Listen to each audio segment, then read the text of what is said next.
حضرت عائشہ صدیقہ رضی اللہ تعالی عنہما فرماتی ہیں کہ نبی کریم کی خدمت میں بیش قیمت ہار بطور ہدیہ آیا۔ اس وقت آپ کے پاس تمام ازواج مطہرات رضی اللہ تعالی عنہما تشریف فرما تھی اور یہیں حضرت امامہ صحن میں کھیل رہی تھی۔ آپ صلی اللہ علیہ وآلہ وسلم نے ازواج مطہرات سے پوچھا، یہ ہار کیسا ہے؟ سب نے کہا، ایسا خوبصورت ہار تو ہم نے کبھی نہیں دیکھا۔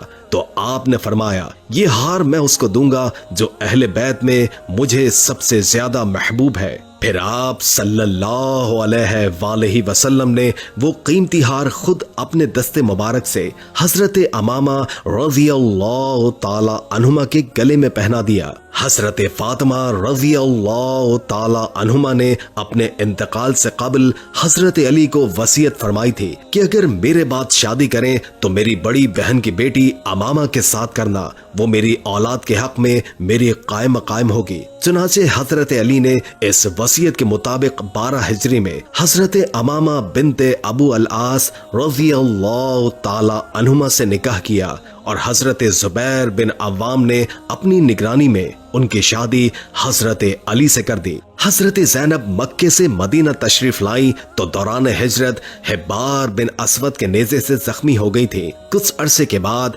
آپ رضی اللہ تعالی عنہما کا وہی زخم دوبارہ تازہ ہو گیا جو ان کی وفات کا سبب بنا۔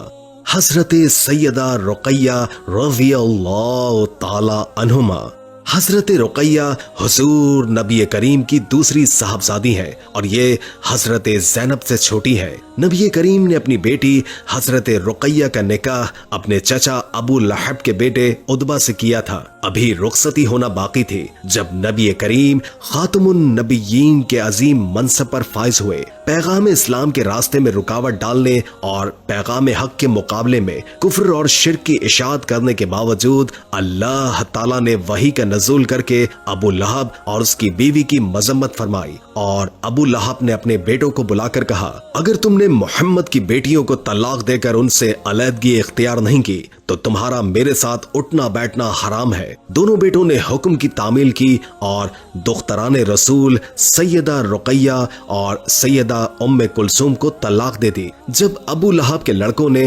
حضرت رقیہ اور ام کلثوم کو طلاق دے دی تو اس کے بعد نبی کریم صلی اللہ علیہ وآلہ وسلم نے اپنی صاحبزادی حضرت رقیہ کا نکاح مکہ مکرمہ میں حضرت عثمان بن عفان رضی اللہ تعالی عنہ کے ساتھ کر دیا۔ حضرت عبداللہ بن عباس رضی اللہ تعالی عنہ فرماتے ہیں کہ نبی کریم صلی اللہ علیہ وآلہ وسلم نے فرمایا کہ اللہ تعالی نے میری طرف وحی بھیجی ہے کہ میں اپنی بیٹی رقیہ کا نکاح حضرت عثمان سے کر دوں۔ چنانچہ آپ صلی اللہ علیہ وآلہ وسلم نے آپ کا نکاح حضرت عثمان رضی اللہ تعالی عنہ کے ساتھ کر دیا اور ساتھ ہی رخصتی کر دی۔ جب کفار کے مظالم حد برداشت سے بڑھ گئے تو نبوت کے 5ویں سال نبی کریم صلی اللہ علیہ وآلہ وسلم کے حکم سے حضرت عثمان نے حبشہ کی طرف ہجرت کی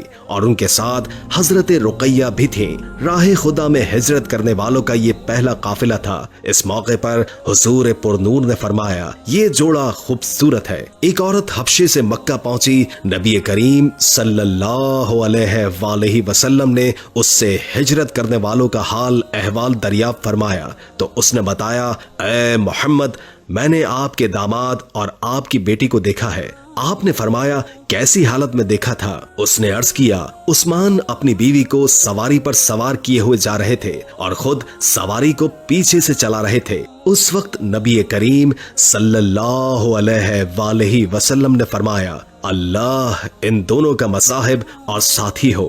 حضرت عثمان ان لوگوں میں پہلے شخص ہیں جنہوں نے لوط علیہ السلام کے بعد اپنے اہل و عیال کے ساتھ ہجرت کی۔ جب حضرت عثمان رضی اللہ تعالی عنہ کو पता चला कि नबी करीम सल्लल्लाहु अलैहि वसल्लम मदीने की तरफ हिजरत फरमाने वाले हैं, तो हजरत उस्मान चंद सहाबा कराम के साथ मक्का आए। उस दौरान नबी करीम सल्लल्लाहु अलैहि वसल्लम हिजरत करके मदीना तशरीफ ले जा चुके थे।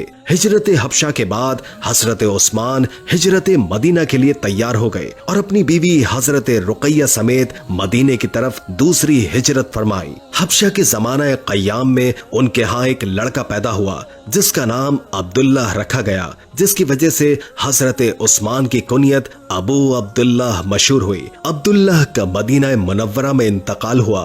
हुजूर सल्लल्लाहु अलैहि वसल्लम ने खुद नमाज जनाजा पढ़ी। हजरत उस्मान ने कब्र में उतारा। 2 हिजरी गज़वा बदर का साल था। हजरत रुकैया को खसरा के दाने निकले और सख्त तकलीफ हुई।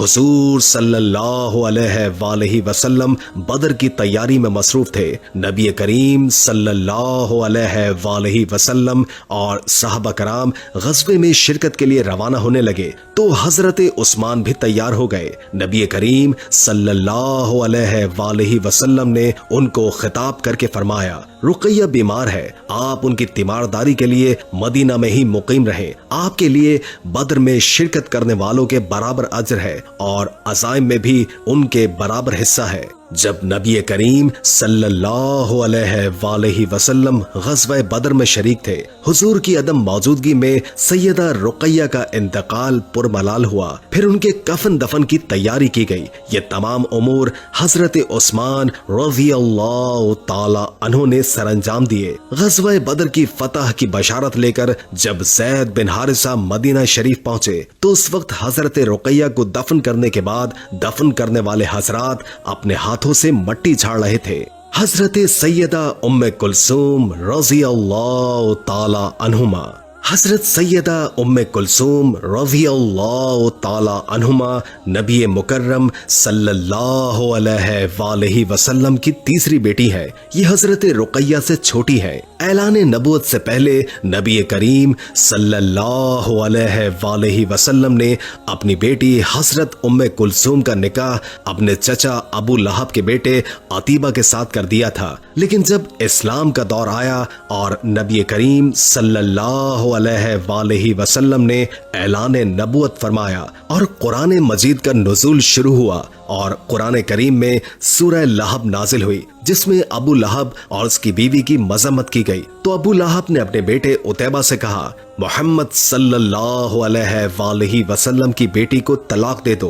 तो उतैबा ने तलाक दे दी। नबी करीम सल्लल्लाहु अलैहि वसल्लम ने मक्के से मदीना तैयबा की तरफ हिजरत फरमाई तो आपके खानदान के कुछ अफराद मक्के में रह गए थे, जिनमें उम्मुल मोमिनीन हजरत सौदा बिन्त ज़मा रज़ियल्लाहु ताला अन्हुमा और आपकी बेटी हजरत उम्मे कुलसूम और हजरत फातिमा शामिल थी। आप सल्लल्लाहु अलैहि वसल्लम ने हजरत अबू राफे और हजरत ज़ैद बिन हारिसा को रवाना किया और खर्च के लिए 500 दरहम हजरत अबू बकर सिद्दीक ने पेश किए। चुनाचे हजरत ज़ैद बिन हारिसा और हजरत अबू राफे मक्का मुकर्रमा पहुंचे और नबी करीम के घर वालों यानी उम्मुल मोमिनीन हजरत सौदा बिन्त ज़मा रज़ियल्लाहु ताला अन्हुमा और उम्मे कुलसूम और हजरत फातिमा को लेकर मदीना तैयबा जा पहुंचे। हुजूर सल्लल्लाहु अलैहि वसल्लम ने इरशाद फरमाया,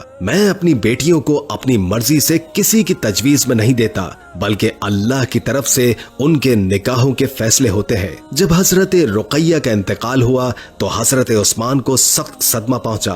वो हर वक्त गम में डूबे रहते थे। चुनाचे एक दिन नबी करीम सल्लल्लाहु अलैहि वसल्लम ने उन्हें गमगीन देखा तो फरमाया, उस्मान तुम्हें गमज़दा क्यों देख रहा हूँ? सैयदना उस्मान बिन अफ़्फ़ान अर्ज करते हैं, आका मुसीबत का जो पहाड़ मुझ पर गिरा है किसी और पर नहीं गिरा। अल्लाह के रसूल की बेटी जो मेरे निकाह में थी इंतकाल फरमा गई है, जिससे मेरी कमर टूट गई है और वो रिश्ता मसाबिहत भी खत्म हो गया जो मेरे और आप सल्लल्लाहु अलैहि वसल्लम के दरमियान था। नबी करीम सल्लल्लाहु अलैहि वसल्लम ने तसल्ली दी और फरमाया कि जिब्रील मेरे पास आए हैं और मुझे खबर दी है कि अल्लाह ताला ने मुझे हुक्म दिया है کہ मैं उम्मे कुलसूम को आपके निकाह में दे दूं, और जो महर रुकैया के लिए मुकर्रर हुआ था उसी के मुवाफिक उम्मे कुलसूम का महर हो।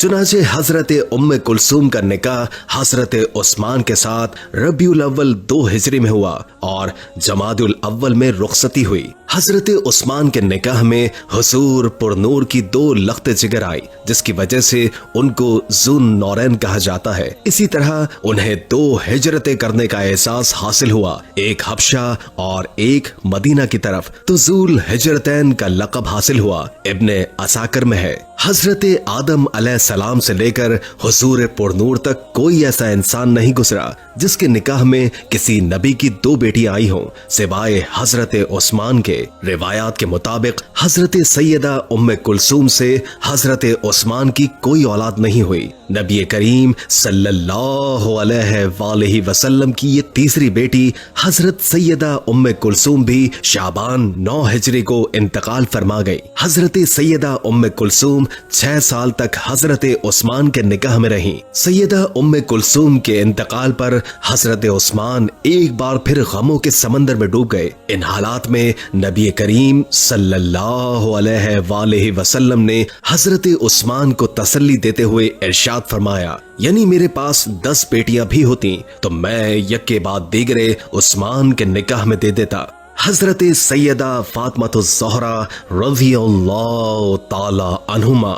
सैयदा फातिमा नबी करीम सल्लल्लाहु अलैहि वसल्लम की सबसे छोटी साहबजादी हैं। हजरत फातिमा बैसत नबवी के बाद जब हुजूर पुरनूर की उम्र मुबारक 41 साल थी, मक्का मुकर्रमा में पैदा हुई। सैयदा अलैहिस्सलाम हुजूर पुरनूर की साहबजादियों में सबसे छोटी साहबजादी हैं। उनकी परवरिश और तरबियत सैयदा खदीजा रज़ियल्लाहु ताला अन्हुमा और नबी करीम सल्लल्लाहु अलैहि वसल्लम ने फरमाई। माह रजब 2 हिजरी में जब सैयदा फातिमा का निकाह हजरत सैयदना अलीउल मुर्तजा से हुआ, निकाह के वक्त हजरत अली की उम्र 21 या 24 बरस थी और सैयदा फातिमा की उम्र 15 या 18 बरस थी। इस निकाह के गवाह हजरत अबू बकर सिद्दीक और हजरत उमर फारूक रज़ियल्लाहु ताला अन्हु थे। सैयदा फातिमा को अल्लाह ताला ने 5 औलादे अता फरमाई, 3 लड़के और 2 लड़कियां, जिनके नाम ये है हजरत हसन रज़ियल्लाहु ताला अन्हु, हजरत हुसैन रज़ियल्लाहु ताला अन्हु, हजरत ज़ैनब सलामुल्लाह अलैहा, हजरत उम्मे कुलसूम रज़ियल्लाहु ताला अन्हुमा और हजरत मोहसिन रज़ियल्लाहु ताला अन्हु। हजरत मोहसिन सगर सनी में फौत हो गए थे, जबकि उम्मे कुलसूम रज़ियल्लाहु ताला अन्हुमा बिनते सैयदना अलीउल मुर्तजा का निकाह हजरत उमर फारूक रज़ियल्लाहु ताला अन्हु से 81 हिजरी में हुआ और दूसरी बेटी हजरत ज़ैनब बिनते सैयदना अलीउल मुर्तजा का निकाह हजरत अब्दुल्लाह बिन जाफर तैयार रज़ियल्लाहु ताला अन्हु से हुआ। हुजूर पुरनूर के विसाल के बाद सैयदा फातिमा निहायत मखमूम रहती थी और ये अय्याम उन्होंने सब्र और सुकून के साथ पूरे किए। आप सलामुल्लाह अलैहा की उम्र 28 या 29 बरस थी। आप सलामुल्लाह अलैहा बीमार हो गई। इन बीमारी के अय्याम में आपकी तीमारदारी और खिदमात हजरत अबू बकर सिद्दीक रज़ियल्लाहु ताला अन्हु की बीवी हजरत अस्मा बिनते उमैस रज़ियल्लाहु ताला अन्हुमा सरंजाम देती थीं।